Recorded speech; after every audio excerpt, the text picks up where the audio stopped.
for the love, I did it for the people, I did it for us. Back on this rap-ish, I ain't even broke a sweat, homie, this practice. Pondering my next move, staring at my track list, hope I ain't missing my window. Praying like a Baptist, Seattle's own, tired of this Game of Thrones. They made a list of the best rappers and guess who wasn't on? While the disrespect continues, I'm steady packing these venues. Guess if you ain't at the table, you on the menu, and I'm that spitter, baby. They don't want you to see, but everybody's south of Capitol Hill's rocking with me. Boys smoke the trays and ponder getting their life together. I'm comfortable with my role, so I'm like, whatever. Me? I ain't got a job, but I work hard. And you don't work hard, but you got a job. The irony is I'm judged while you feel the applause. I'm slept on, that's why I had to set this alarm. My dudes is armed, I'm armed with this arm charm. Body banging like she got that cream from Barry Bonds. Yeah. I did it for the city, I did it for the love, I did it for the people, I did it for us. That Dre season is here, a real hitter with a mic, I'm everything that they fear. With that hood ain't the same, I was all on their ass, I'm level-headed. So yo, my dudes love when I spaz, and I'm so over Seattle's passive-aggressive attitude. They don't call you back, what they really saying is F you. While I'm from the same place, I move at a different pace. I prefer if you just said it to my face, damn, I did it. I did it for the city, I did it for the love, I did it for the people, I did it for us. Average dudes with they average spit, writing average rhymes, knocking average chicks. The closer I get, I can feel the people starting to shift. I'm loyal to a fault, and everybody can't come with. Rap's a rich man's game, I'm only playing with change. They bang models and singers, I'm knocking my own flame, I'm different. The crowd, I move with the chosen few. Black thoughts, I could be the front man for the roots. No diamonds and gold, I'm on my sticks and stones. If we can see your panty line, you should have on a thong. My team is strong, through this fire we forged a bond. And they already know what it is when I get on. To the hearse, party like it's December 31st. When I'm on my deathbed, I probably cracking my nurse. You ain't got the bars to compete. I'm a verbal athlete, deflating these boys so they say that I cheat. Damn, I did it. I did it for the city, I did it for the love, I did it for the people, I did it for us.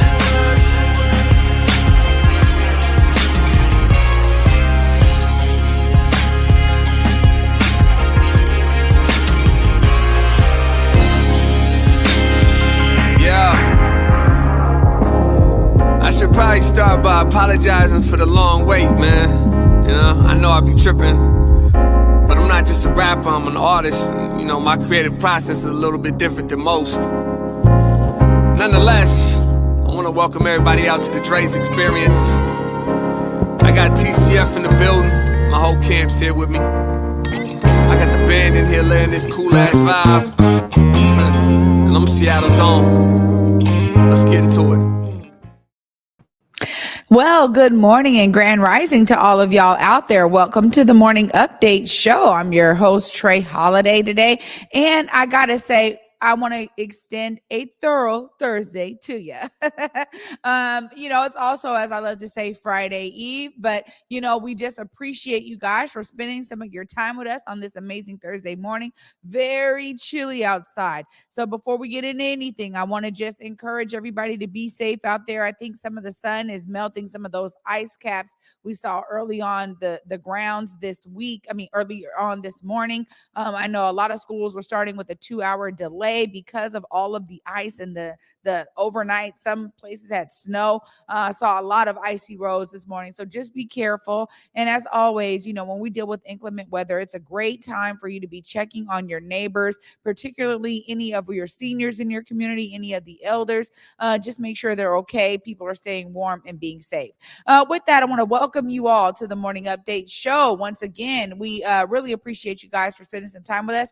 Got to give a big shout out to our partners over at the South Seattle Emerald and over at KBCS 91.3 at Bellevue College. Appreciate their partnership and love being partners with them. Also, you guys can listen to the Morning Update Show anywhere that you guys listen to your favorite podcast. We got SoundCloud right there, but you guys can also check us out on Google, Spotify, iTunes. Anywhere that you're finding your favorite podcast, just look up Converge Media Network and you guys will be able to see the plethora of shows that we have available right there. I also want to make sure that we're keeping this message alive. We have been talking about it since the beginning. And for those of you who have been watching the Morning Update show ever since the beginning, you know that we started because of the wide variety of resources that were out there for COVID. And we didn't know it was going to last this long. But the truth of the matter is that there's always been a lot of information for us as citizens to dive through and to try to sift through to make sure that we're finding information that is relevant to us, to our neighborhoods, to our communities. The Department of Health has done a very intentional campaign called Here for Us. And you can find more about this at hereforuswa.org. I know Salman is putting that there in the comments, but you guys can click on this link and look for some culturally responsive communications around COVID. So whether you have questions about the vaccine, the wide variety of vaccines that are out there, we know there's 3. Some of them have a different variant regarding the vaccine and then the booster. If you're looking for testing sites, if you're looking for, questions to be answered, if you're still out there and hesitant, we're seeing a lot of changes because of COVID, right? And so as we've hit certain numbers here throughout the state, looks like Governor Inslee is going to be having a release of the mask mandate coming up on March 21st, which could also mean more questions for lots of us in community, because they've been saying since the beginning that masks are the one thing's keeping us safe.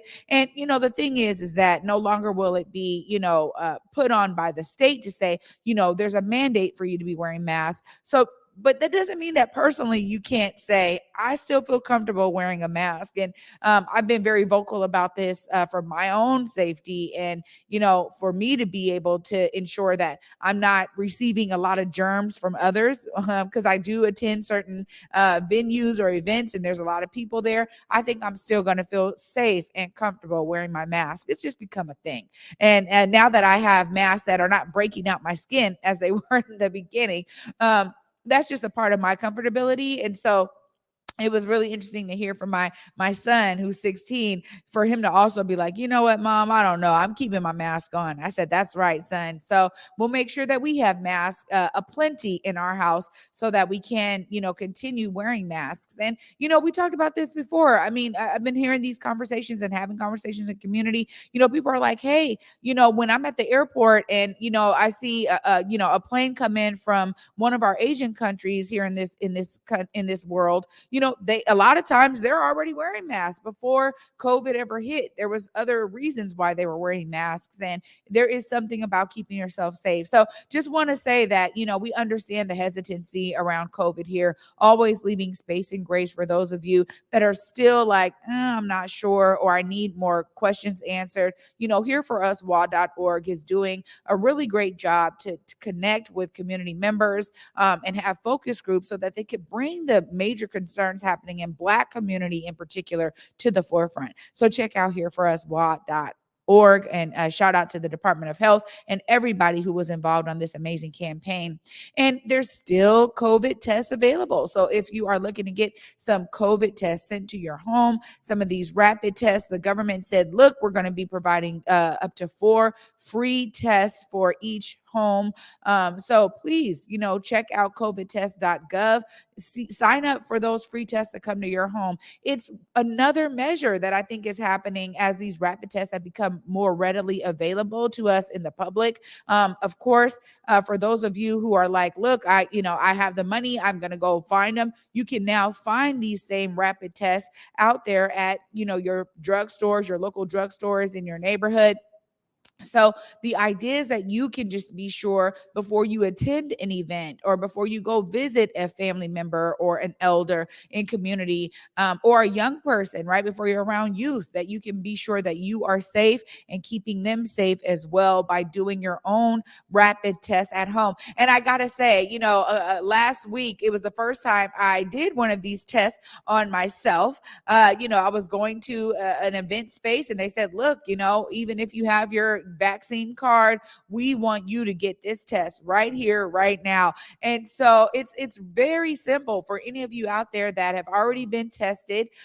It is the same process, honestly. And I said to the people that I was there with, I said, this reminds me of almost like a pregnancy test, because you just swab your nose, right? You put the Q-tip or whatever, after you swab both of your nostrils, you put the Q-tip in some solution that basically dissolves all of your inner germs basically into this solution. And then you use a small little dropper of that liquid solution and you place it a drop or 2 or 3 of it on this little applicator. And the applicator, just like a pregnancy test, right? It's like the applicator is going to give you either 1 stripe for negative or 2 stripes for positive. And so you sit there for 10 minutes waiting for it to complete, but it's a very simple process. I just wanted to explain that to those of you who may even still be questioning, like if you've never even been tested, you're like, what does that look like? What do those rapid tests look like? Trust me, it is a simple process and all of the instructions come with every test. So you are guided throughout the entire process. But again, very simple. I just want to make sure you guys know about that resource. This is going to be a really great show. I mean, we have, Julia Jessie is in the building, our very own Jules from Clapback Culture. She's going to be talking to us about some of the hot topics that are coming up tonight on Clapback.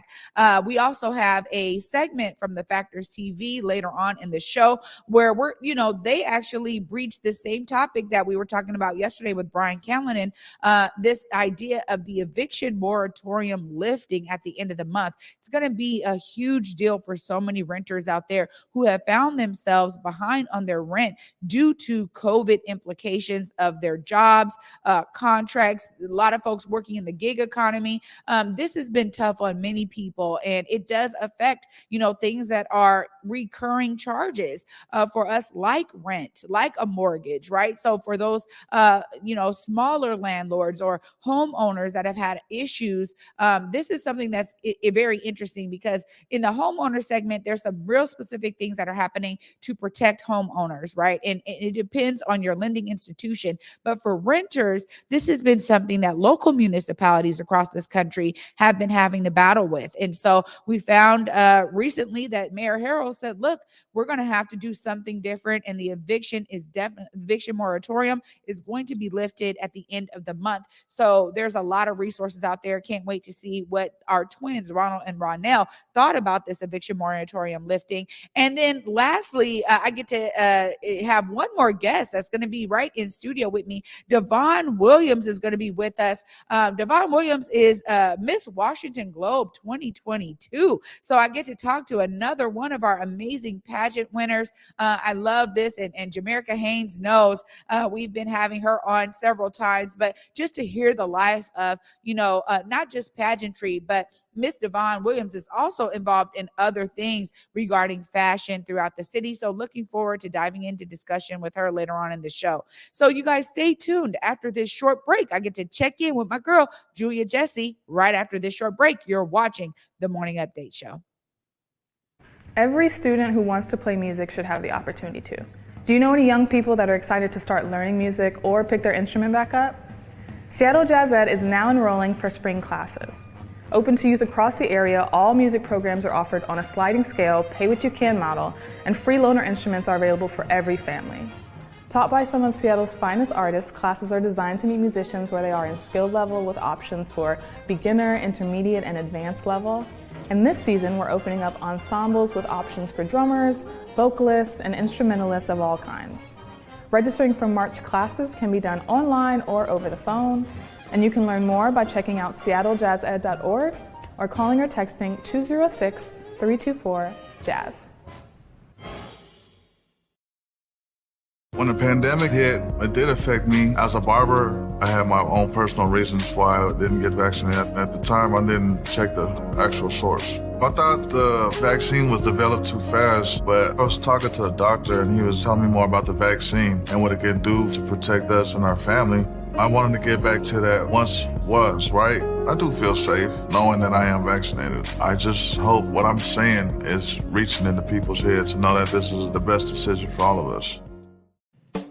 Hey there, it's Trey Holiday. And of course, Besa and I had to take a trip back to Market Street Shoes to grab some items. They always know what to show us. And let me tell you, we both spent quality time to be sure we collected some amazing additions to our wardrobes. They have some of the most unique bags, shoes, and accessories. I mean, the whole shebang. It's always a good time when I get to shop with my girl Pesa. Make sure you go check out Market Street Shoes, y'all, and you too can walk out with some dope gear.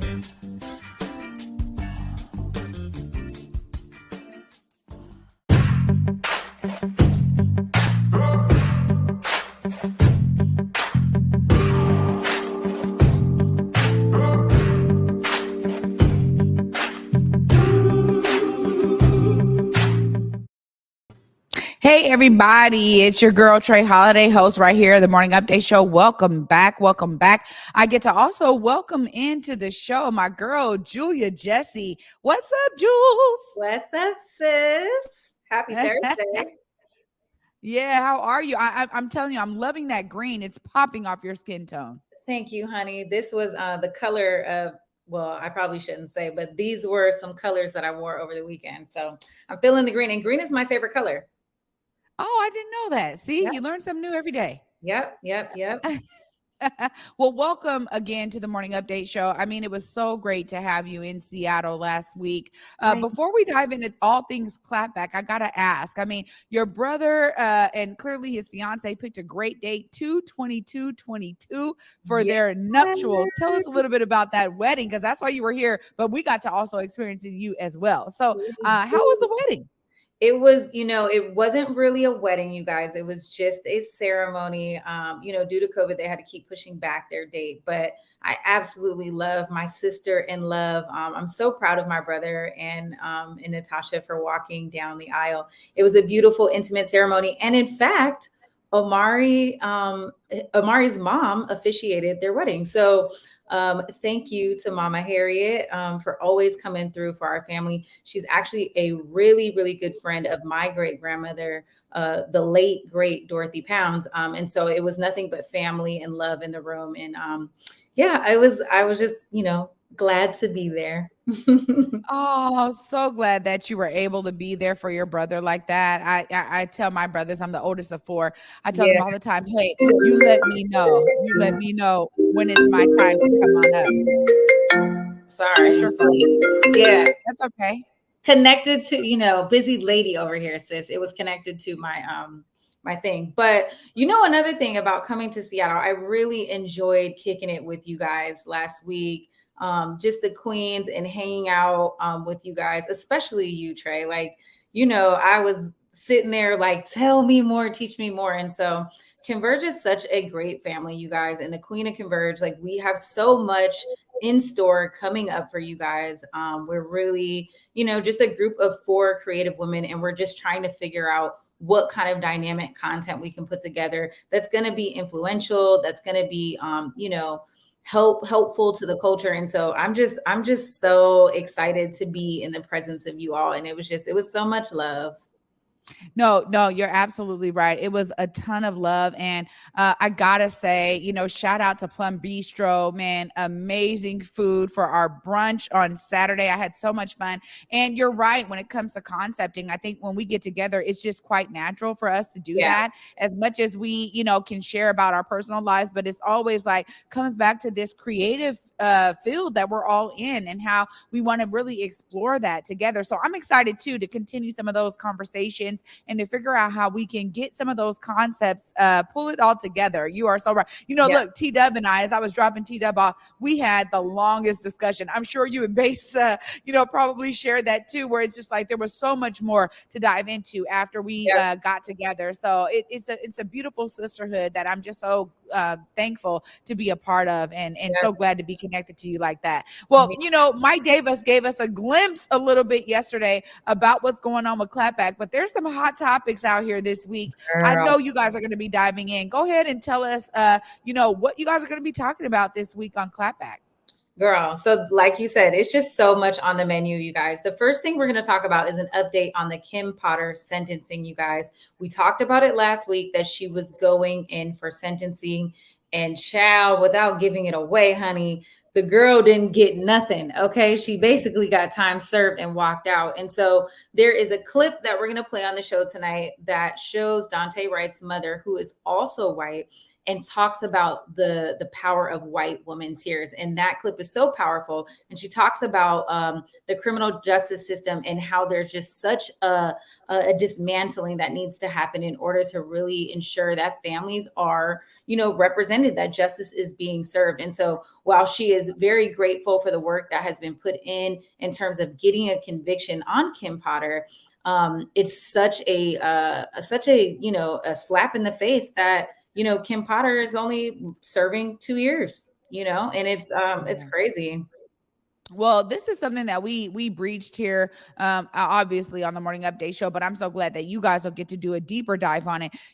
I know that there's a lot of community members that are just like, man, once again, I mean, I feel like there's almost always this kind of divide, because you have some people that are like, man, okay, let's get hopeful because police are getting prosecuted for these crimes, right? Like that's a part of it. Like, okay, let's like, hey, let's feel like, okay, that's some progress. But at the same time, there's this other side that's like, look, man, I don't trust this system. And I know that they're going to do, this is the same stuff. Like, even though they're prosecuting, it's nothing more than performative action.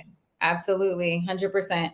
And I mean, performative action is like you said, you fight to get the conviction. I mean, we've long fought to even just get them to, be indicted, right? To get the indictment. So you get the indictment, you get the conviction, but you got to bring it all home and get the right sentencing. And so in Kim Potter's case, in the shooting related incident with that killed 20-year-old Dante, right? This is the young Black man that was killed for, she allegedly thought it was a taser, but actually pulled out a gun and shot him as he was leaving the scene. He was unarmed, and he was actually being pulled over for what they initially said were for air fresheners in his rear view. And then on suspended tags during COVID, of all things. So we need to be able to have, again, some police oversight. Also, Trey Holiday, is we're going to talk about that the jury found the 3 white men, the killers of Ahmaud Arbery, were now convicted on federal hate crime charges and on all 3 counts. So they're already serving a life sentence, as you know. But now they have these federal hate crime charges that actually that they were convicted of. And so this is definitely a win for the prosecution. This is a win, I think, for the culture. I think it's not going to add any additional time, obviously, because they're already serving a life sentence. But this sets the narrative. This sets the tone. This sets the standard now that these charges can be brought up and also convicted. Like we said, we want that indictment, we want the conviction, and then we want to see it at sentencing. This is our criminal justice system working for us, working for the people, and serving us well. And basically what this proves is that they were motivated. They were motivated by, racial hate and animosity. And this is why they killed Ahmaud Arbery. That is important to be understood. And this is why these charges were implemented. Yeah, you're absolutely right, Jules, about it setting a standard. I think that is, for me, what the justice system, even in the way that it's built with its own racial bias built into it, that right there is where I think about a Thurgood Marshall, right? Back in the day, like fighting for these cases, because you understand that each win and each case begins to set a precedence, right? That's what the legal system is. It goes back to, well, let's see what is in the books already. Let's see what's already been convicted of, how these charges stack up against others. And so that's why it's really a system that builds upon itself to a certain degree. And so when we talk about even a Kim Potter, when we talk about the fact that there's a need for it to be a strong precedence that's set around, hey, there was some intentionality here. The jury found you guilty. And I said it before, I don't think it should be up to just the judge, because the judge comes in with their own biases. And let's be honest, as they're supposed to be so objective, we see it in cases like this oftentimes. So I love how there's a juxtaposition here. And even though these 3 white men were not police officers, we understand that there's racial biases in both of these cases that really set a certain tone for how these cases, came about in the first place. So the idea is that now we can understand federal hate crime charges can be tacked on when you are sitting here literally using your racial hate to fuel you to harm another person. I think that that is huge, as you said, and really does set the tone and set the precedence. What else are you guys going to be diving into tonight? Girl, so there's two other things I want to talk about. One of which was a topic that came out last week, and it was about the CEO of Moderna. And there was this big post and claim, and the headline was that the CEO of Moderna dumped $400 million of his shares in the vaccine, and then the same day went and deleted his Twitter. So there was this huge uproar that the big pharma industry, that something had happened, that there was this big implication that something happened. Girl, so much so your girl was scared when I went to go get my booster shot. I had 2 doses of Moderna, but when I saw that, I said, oh, no, honey, I will not be getting Moderna because I don't know what's going on. And your girl went ahead and got that Pfizer booster.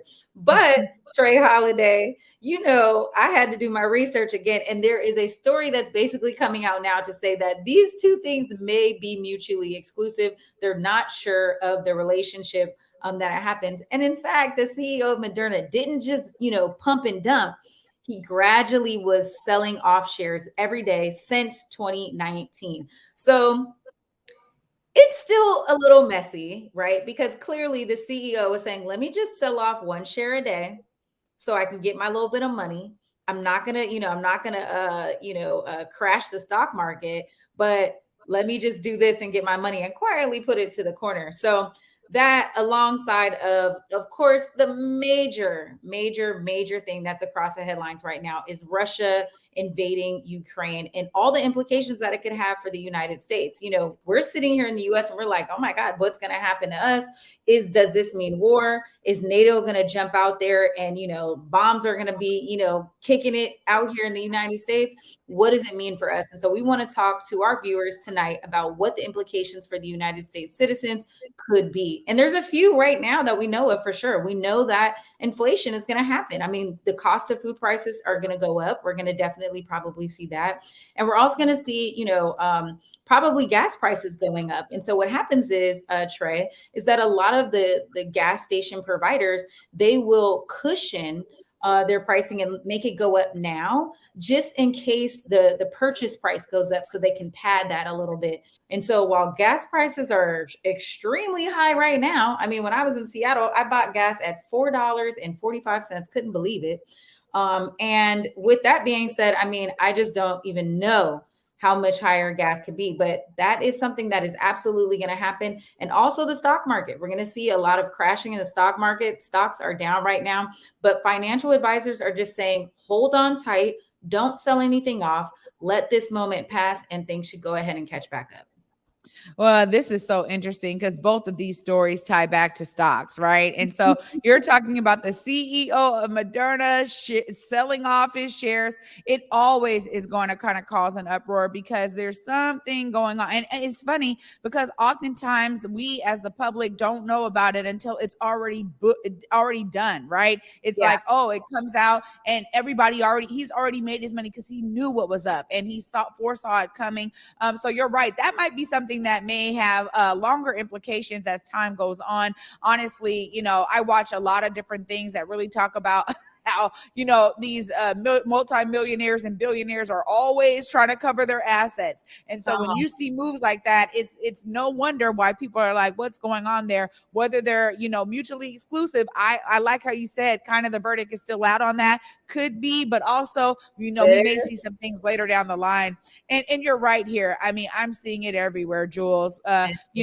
Russia invading Ukraine. This is going to have implications on us. I love how you pinpoint that there's some specific ways we're going to see some financial fluctuation here in the US, but it's also this idea of, Biden and Vladimir Putin, like this kind of battle between the two of them too. I think we're all seeing that play out, globally. And it really causes some questions. Yeah, it really does. Because I mean, again, let's just be real. We already saw that when Trump was in office, there was some type of buddy stuff happening. And that had people wondering what was going on because it was, kind of behind closed doors. All of these charges that came out for the Trump administration afterwards, were they hiding information? What was his son-in-law doing? Like all of these kind of things. People had so much rhetoric around it. So, Jules, you're bringing up two topics that I feel like we're going to have to, as a society, we're going to have to watch them really play out and see how it affects us personally, whether people have stocks in Moderna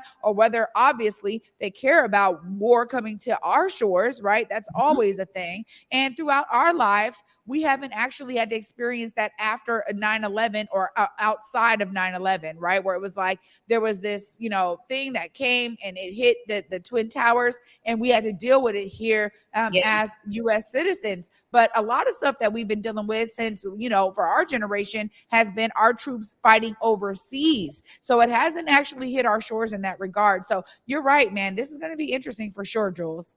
It is. And, it's just scary times, even when you were talking about just like all of this encompassed with COVID is still here. Mask mandates are coming down, even here in the District of Columbia.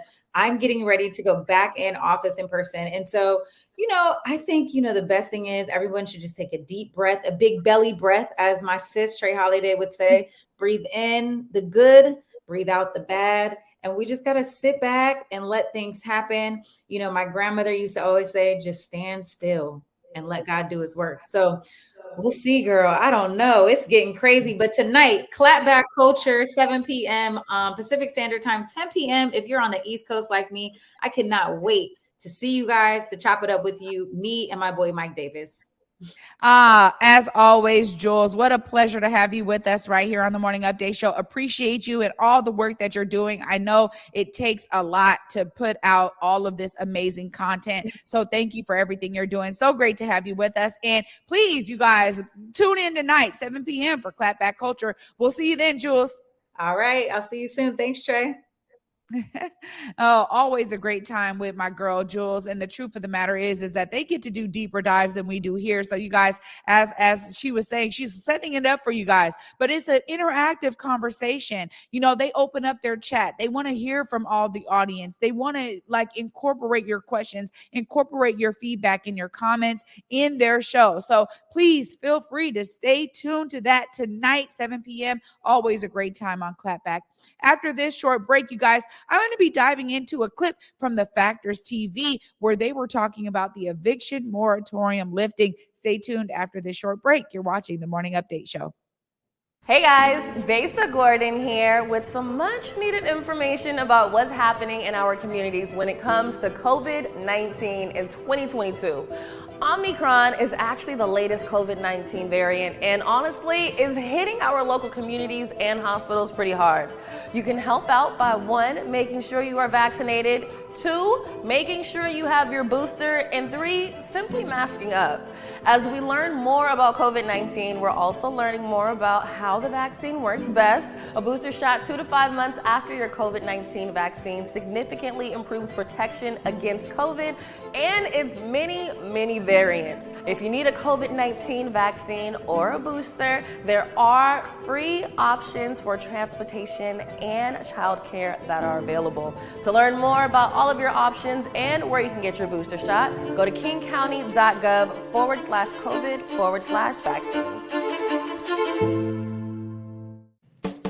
Hey there, it's Trey Holiday. And of course, Besa and I had to take a trip back to Market Street Shoes to grab some items. They always know what to show us. And let me tell you, we both spent quality time to be sure we collected some amazing additions to our wardrobes. They have some of the most unique bags, shoes, and accessories. I mean, the whole shebang. It's always a good time when I get to shop with my girl Besa. Make sure you go check out Market Street Shoes, y'all, and you too can walk out with some dope gear.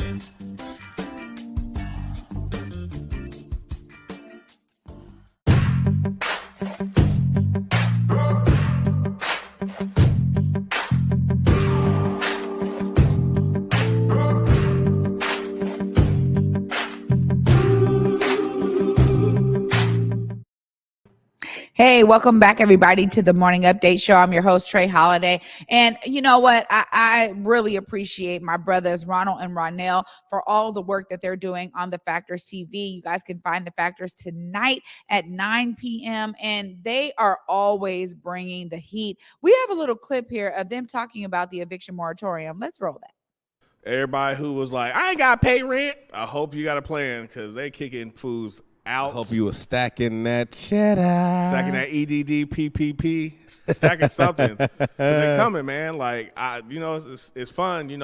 Obviously, to me, the government did what they were supposed to do the whole time during the pandemic. They should have been helping people, aiding people, services, programs, stimulus checks. They should have been doing that. But also, it's up to the people to also be responsible with everything going on. And there were some people who really was in dire need, who really couldn't make it, really needed help. Yeah. And then there were some people who were just like, man, I ain't about to pay. You ain't got to pay. So now, they lifting it up, and it's like, so many people are gonna be displaced. SOL. My gosh, they bring their true self to the Factors TV. And you know what? They are right. I mean, this is a real debate out here. Number one, we have people that have been affected because of COVID. So their job literally shut down, right? And so you had a lot of people that were like trying to figure out how to get assistance. There was so many assistance programs. I talk about this all the time. This is why me and Omari said, we got to do something. Let's start a show to just try to make sure that people know how to access these resources that are out in community. But the truth of the matter is that we know, and as we know, there's always a segment of our society that's looking to get over one way or the other. Let's just be real about it. And I think that they're being very honest here to say that there's some people that really needed it. And there was others that were like, well, I mean, I can still work, but I mean, it's not like they're going to be able to check if I'm working. They're not really checking for it. So I can kind of get away with this right now. But you look up and then you realize, oh my goodness, I'm $15,000 in debt for my rent. And I've been traveling. I've been buying this. I've been using the money in other ways. Whatever it is folks have been doing, that has not meant that now they have a bucket of money to pull from for their rental debt. This is a real thing. As I'm always saying, when I talk about this with our guy, Brian Callanan, I'm like, look, I understand that it is a local municipal subject right now. This is a problem that every city is basically having to deal with across the country.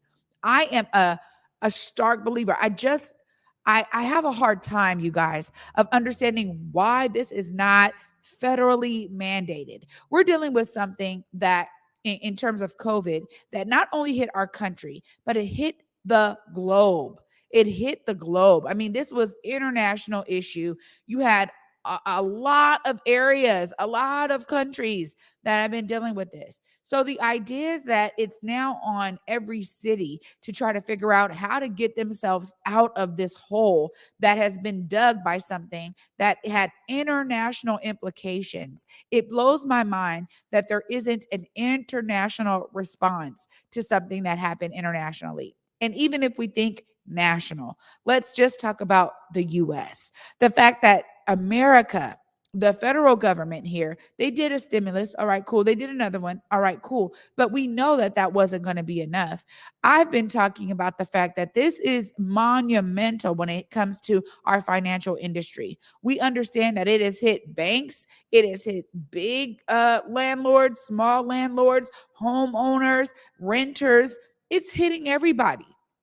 So I'm like, well, the whole time I've been like, why isn't there a huge freeze happening to just literally forget about this debt that everyone owed during this time? If we can hit a reset button, right, where financial institutions are not going to have to pay a penalty for the fact that they weren't remitted certain funds coming from some of these landlords or some of these renters, that renters themselves won't have to bear the burden of, man, I just didn't have it at the time. I've had to figure it out in the midst of COVID, right? And we're talking about 2 years of this COVID like hitting us. And ultimately it's not, I don't think it's right that that even Mayor Harrell or any other mayor in any city has to be like, well, this is how we're going to deal with it here in our city. I think that there's an opportunity federally to say, we're just going to hit a reset button for everybody. That means it starts with financial institutions that are going to be the ones putting the major pressure on landlords and on renters to actually remit this debt. Look, I'll say this. I also may be very hopeful, and my ideas may be totally in the clouds. And some financial advisor could tell me how this is impossible, what I'm saying. But the truth of the matter is that we're dealing with something that hit so many of us, practically all of us. I mean, we're talking about whether you got COVID or not. I think about my own situation, right? I was able to work this entire time. Thank God that I was able to do that. Thank God that my job didn't have a tremendous halt in its funding that wouldn't allow me to continue to be paid. So, me, of course, I'm responsible. I'm one of those folks that the factors was just talking about. I just continued to pay my rent. I wasn't looking for any assistance. I thought it really belonged to those who needed it. I wasn't trying to get over on the system or get some additional help just because it was available. I was like, I'm not one of those people that needs it right now. But I do know some of my neighbors here in the apartment building I was living in definitely needed it. I do understand that some of my family members were the ones that really needed it, that had a real major hit on their jobs or their incomes. So I just got to say that my ideas of how we get out of this for real, is at a federal level. It's just a full freeze on that time frame. And while we are still working ourselves out of this COVID pandemic, ultimately, we're starting to see some building back up again of the economy and the financial sector, right? So maybe now we can have a reset where it's like people would understand, all right, there's no longer going to be any, any breaks for me when it comes to my rent. I'm going to really have to figure this out as a person, like we do every single day. All of us out here that don't come from silver spoons, or we don't have trust funds we get to live off of, or we're not, in the 1% of the population that, has all of this wealth. Ultimately, it hits many of us that we have to work for our due. We have to pay our way. And so my thing is I would love to see something coming. And I was really, I'm telling you, I was hopeful because I was like, Joe Biden's coming in, maybe this is where he can really make his mark, like do something at a federal level that's going to impact all Americans, not a temporary stimulus, because we know that kind of injection into the economy is very fleeting, right? But something that is going to be long lasting that says we're forgiving this debt at all levels and we're going to move forward. That's just my idea. So you guys stay tuned tonight, 9 p.m. for the Factors TV, so you guys can hear more about their conversation around this eviction moratorium. Trust me, it is a hot button issue hitting the entire city and other cities around us, because now they're going to be looking to Seattle, see what Seattle does, how it plays out,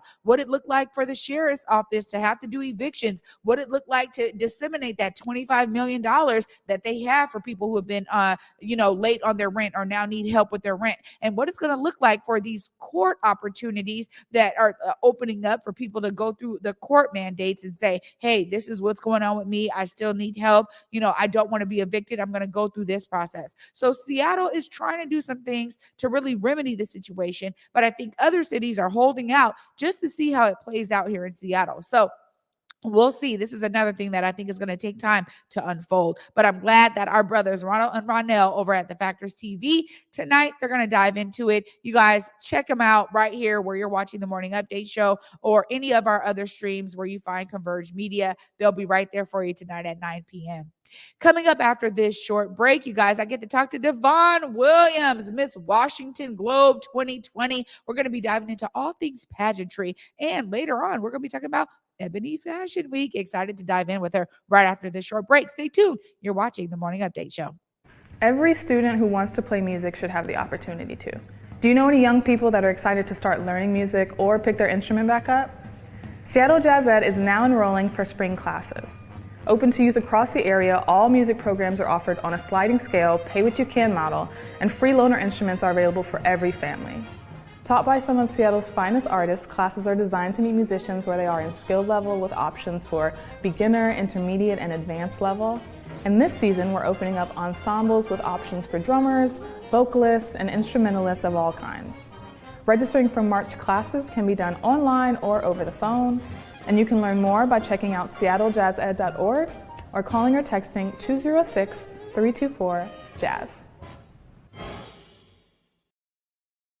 When the pandemic hit, it did affect me. As a barber, I had my own personal reasons why I didn't get vaccinated. At the time, I didn't check the actual source. I thought the vaccine was developed too fast, but I was talking to a doctor and he was telling me more about the vaccine and what it can do to protect us and our family. I wanted to get back to that once was, right? I do feel safe knowing that I am vaccinated. I just hope what I'm saying is reaching into people's heads to know that this is the best decision for all of us.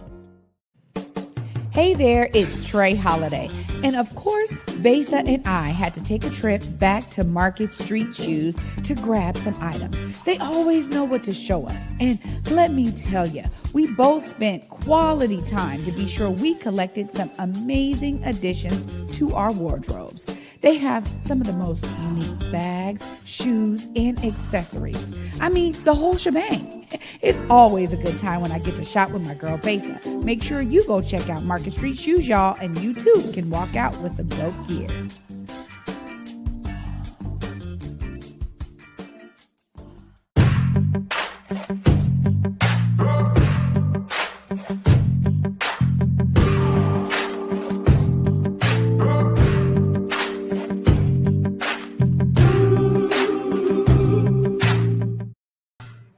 Welcome back, everybody, to the Morning Update Show. I'm your host, Trey Holiday, and joining me on set right now is Devon Williams, Miss Washington Globe 2022. All right. Hi, Devon. Welcome. Thank you so much. I have been a fan of Converge since its fruition, so I'm so excited to be in the space. Thank you so much. Well, I'm telling you, when people say that, it means something so much to me, and I know it means something to Omari. We really appreciate the fact that our community has actually, bought into what we're doing here, what we're selling here, like how we're coming about. We are so authentic. So that means a lot, honestly, to hear that. I'm glad that we're continuing in that vein to keep people engaged in the media we're creating here. Ms. Devon, you get to tell us all about what Miss Washington Globe 2022 is. Tell us about yourself. Yes. Oh my gosh. This is so exciting. Thank you so much. So my name is Devon Williams. I am your reigning Miss Washington Globe 2022. I am a spokeswoman for the WIN Foundation. That's Women in Need Foundation. And Mrs. Globe was founded along with the WIN Foundation in 1996 by Dr. Tracy Kemble. And the WIN Foundation is primarily sponsored by Mrs. Globe, and as an advocate and as a representative for Washington State, not only do I get to go to Palm Springs in May and hopefully win the title of Mrs. US of A, and then go on to China to represent the United States for the title of Mrs. Globe, but I'm a spokeswoman for WIN. So WIN is Women in Need, and Miss Dr. Tracy, she started it after a really terrible circumstance. She was in a very narcissistic, abusive relationship, and seeing a need for herself and other women to recover, she created a curriculum that provides women the tools and the resources and the information to apply, and to, whether you have been through narcissistic abuse or any type of abuse, or whether you're just looking to sharpen your tools, the WIN Foundation is an incredible platform, and Mrs. Globe sponsors that through the Reclaiming Me classes that WIN does. So it's really exciting to be a part of that, and just to have a lot of fun and represent my state and hopefully represent my country. This is really exciting. I mean, because we understand that, pageantry really has a global reach. I mean, you're talking about Mrs. Washington Globe 2022, and now you can have the opportunity to go and represent not just Washington State, possibly winning the national title, and then going to China to win the international. It's a huge honor and feat, and I'm sure you feel that all the time. But one of the things that I think I really appreciated about some of the things I read in your bio was when we talk about people who have had to deal with narcissistic abuse, that really broadens the scope, because we're not just talking about physical abuse or mental abuse. There is a lot that people deal with in relationships where narcissism is alive and well. And I got to tell you, that really struck me, because I don't think a lot of us think about abuse in that regard. How has it been for you as a spokeswoman for, WIN, to be out there talking about not only the programs of WIN, but how you guys are really empowering people to get out of those kinds of situations? Yeah, so not only is Mrs. Globe the number one and the most prestigious pageant for Mrs. in the world, especially for women like me, women who are involved in their grassroots communities, women who are mothers. I'm a mother of one. It ties into my personal platform, which is foster abuse awareness. I was a foster child. I was an abused foster child. And so often, not only are grown folks who are abused completely counted out, but especially our foster youth.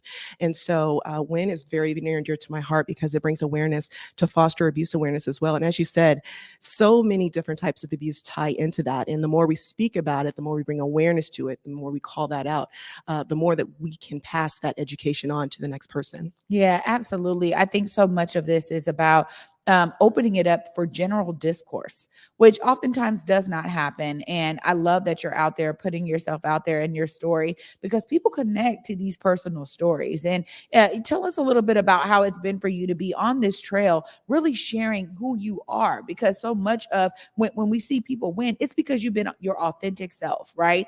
Not just a face for something, but you've been able to dig deep and be vulnerable in a sense and share where people can really connect with your story. Exactly, exactly. So pageantry is not just hearts and stars and crowns and sashes. Pageantry requires a lot of inner work as well. I went into my pageantry journey in 2014, and I was really, really excited. But I would look in the mirror and I would say, okay, well, who am I to represent my state? I mean, clearly God saw fit, but I saw that I had to do a lot of inner work and to be okay with receiving when, of course, when you're in survival mode and you're just trying to live and get things done, it's hard to receive. So pageantry really helped me soften my heart and my mind to receive love and support from my community, love and support from the international communities as well. And I know that without that inner work, I would not be sitting here today. Yeah, I agree with you. And I think that to me, that's really where the authenticity comes in because it is something that I'm sure the judges even see through, right? Like there's, one thing about like, hey, I'm doing this just because I love pageants, but there's another thing to be like, no, I'm representing something that's greater than myself that makes me really be fueled to do this. How can people kind of follow up with you as Miss Washington Globe 2022 as you continue on this journey? Yes, yes, yes. So as I said, I will be going to represent the state in Palm Springs in May. Until then, go to mrsglobe.com. You can find my profile there. Vote for me, vote for me, vote for me. And also just keep up with the campaign. I'll be on Instagram, Facebook at Vonnie. Make sure to go and follow me. Follow all of the Mrs. Globe platforms on Instagram and Facebook. And it's so much fun. It's completely glamorous. And it's just great to see all of these ladies who are crowned and sashed and who are powerhouses, each individual just powerhouses doing the work and getting things done. So keep up on social media and yeah, just keep up on my pages. I'll keep you guys all in the loop. Well, there we go. I mean, you're talking about a lot going on in community. And, not only is it that there's this need to do something on the pageant side, but Ms. Devon, you too are doing something from a community perspective that allows people to dive into their form of fashion. And this, of course, we are talking about Ebony Fashion Week. I know so many people who look for this event are so excited when it comes on, really showcasing local folks that are creating amazing fashions. And I gotta tell you, I'm a huge fan because I'm somebody who's constantly shopping locally, really intentional about my Black dollars circulating in Black communities. Tell us more about, what got you to say, I need to do something even more. I'm going to do this Ebony Fashion Week. Tell us about the beginnings. Yes. Oh my gosh. Ebony Fashion Week is my second baby. So Ebony Fashion Week was founded out of my love for pageantry, community service, and fashion. I've been modeling in the Pacific Northwest since 2008, went into pageantry in 2014. And in 2016, so much momentum was picked up. I was like, okay, how do I keep this party going? And after modeling so long, I was like, how do I create a space like this for my community? And Ebony Fashion Week was born. To be clear, no relation to the Ebony Fashion Fair. We absolutely honor those who created that platform for us. Ebony Fashion Week is my mission at Ebony Fashion Week is to create a space for new and established models, designers, all Black folks, Black designers, Black models, Black hair and makeup, Black photographers, all Black everything. And the mission is to bridge the gap between grassroots communities and the high fashion industry, and ultimately to not just be here based in the Pacific Northwest, but to go all over the world. There are grassroots communities all over the world, and especially us Black folks, we use fashion to express ourselves more than anybody. And so it's just really exciting to pioneer the Pacific Northwest's first and only mainstream fashion platform for the celebration of Black culture, history, art, and fashion. One more point. Oh my gosh. So in 2020, in the heart of our pandemic, we were so blessed to forge a partnership with Estee Lauder. And so that was exciting. We're just going to continue to move forward. God is really touching the platform. And so Fashion Week Noir was founded out of that partnership. And so now we are Ebony Fashion Week presenting Fashion Week Noir, which will be happening this Sunday. Oh my gosh. This is beautiful. Yes. You know, you said something there that really strikes me. And anybody who watches the Morning Update show, they know. I wear myself on my clothes, right? Okay. Like it's just it's like it's a real thing. And whatever I'm feeling that day, I find a way to incorporate it into my style, into my wardrobe. And I get so much great love on this platform here. Thank you to all the viewers who are always showing me love for my different outfits and my glasses and my aesthetic. But the idea is that, you know, as Black community and Black folks across this country, we've always done that. So one of the things I'm loving to see is that we're recognizing the gems in our own communities. We're recognizing that I don't care if you are a major label or not. I'm going to support you because I think your stuff is dope. I want to wear it, right? You have something that you're showcasing and I want to be able to put it on my body. So I love that we are really opening up to supporting our local fashion designers. That is huge. Tell us about some of the connections that you've been making in community with regard to Ebony Fashion Week, because I know it takes a whole team. Oh, it takes work. It absolutely takes work. So some of the things that we've been doing, as I mentioned, I was a foster child, and our fostering fashion campaign, which we are launching this year, is specifically for foster youth who are interested in fashion, who want to showcase or who want to walk the runway themselves.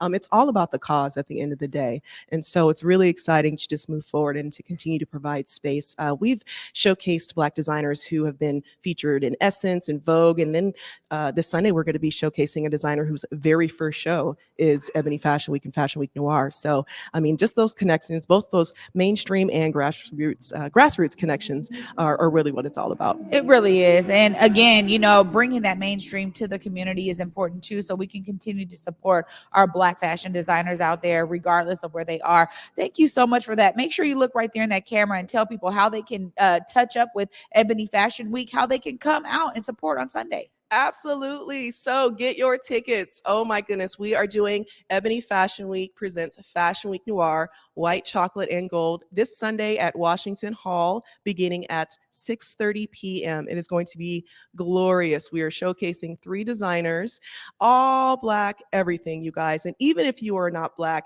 if you just want to celebrate the essence of Black culture with us, come on through. You can wear your finest or you can come as you are. Just come ready to have an incredible time. Oh, sounds so amazing. I got to see some of the beauty of Ebony Fashion Week. And let me tell you, great job. I so appreciate you for utilizing not just your platform in that way, but also your passion that shows through. And I think that that really fuels so many of us who are doing these amazing kind of community efforts. So I'm so glad you were able to come today. You know, that means so much to me, because if I, this former foster kid, ward of the state, if I can create a platform, if I can walk into pageantry and create a platform, if God can do it for me, he can do it for anyone. And so if anything, I just want to show with my life, God, just use me for what you want me to do, and to just show that anybody can do this. Just put your mind and heart into it. Don't worry about what the naysayers say, and just go forward, and you will continue to be blessed. So I really appreciate the support. We are a grassroots organization that are continuing to skyrocket, and I look forward to seeing where we go. So thank you so much. Absolutely. Absolutely. To the stars. Well, thank you again. Thank you again. Oh my goodness. What an amazing show. Once again, you guys have been rocking with me this week. I just appreciate you guys for watching. And of course, tomorrow we got my show. know, Feel Good Friday. And I'm so excited because I get to have my brother Blaze on the set with me. We're going to be diving into his personal story. It is a phenomenal story. And I think we need to be able to showcase our people that have gone through the system of incarceration, how they have their own restoration and resilience. It is another opportunity to be inspired by somebody doing phenomenal work. And of course, my girl T-Dub is going to be joining us tomorrow on Feel Good Friday. We're going to be diving into all things art of the matter. So glad that she'll be joining us as well. Oh, there it is. Okay, thank you. Vidal Vincent. Yeah, my brother Blaze right there. We are going to have a great time tomorrow as always. And, we're going to be bringing you guys the feel good vibes and feel good energy. I also want to make sure I get this in here too, that you guys, this weekend, Converge is going to be at the Opera. Converge Media Night on the 26th and the 27th. Make sure you guys email BESA, BESA, at whereweconverge.com to get your tickets for the show. I mean, we had Joshua Conyers on yesterday, and I was blown away with all of the things that he was saying about this show in particular, but it's a complete Black show. So we were just hearing about a Black fashion show, all Black. We got this opera that's all Black. When I tell you Black brilliance is thriving in so many different ways, and I'm so grateful to have this platform to showcase some of that Black brilliance. So please email BESA, BESA, at whereweconverge.com for you guys to get your tickets, either the 26th or the 27th, right there at McCall Hall. Come and enjoy Blue with us. I think I got everything. Great. I did it all. Great job, Salman. Thank you guys again for joining us today. And, as always, make it a feel good for yourselves. Do what you can to be involved in something that is you creating a solution that is necessary. We heard it from Devon here today that there was something that was in Devon to say, I need to do something, and this is what I'm going to do. So I'm going to make my mark. Be inspired so you too can see yourself as a part of the solution. And as my brother O would say, go forward in your purpose, go forward in your humanity. Until tomorrow at 11 a.m. Peace.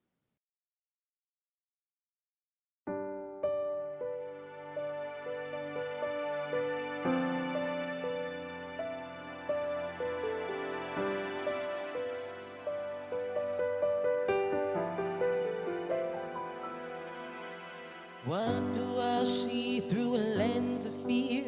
1,000 little steps to go. What do I fear after all these years? Lord knows I don't even know. I've been running on the edge of a sundial, sleeping in the shadow.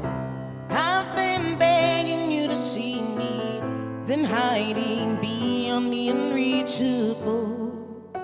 Looking out left on a right-hand turn, just trying to make a deal.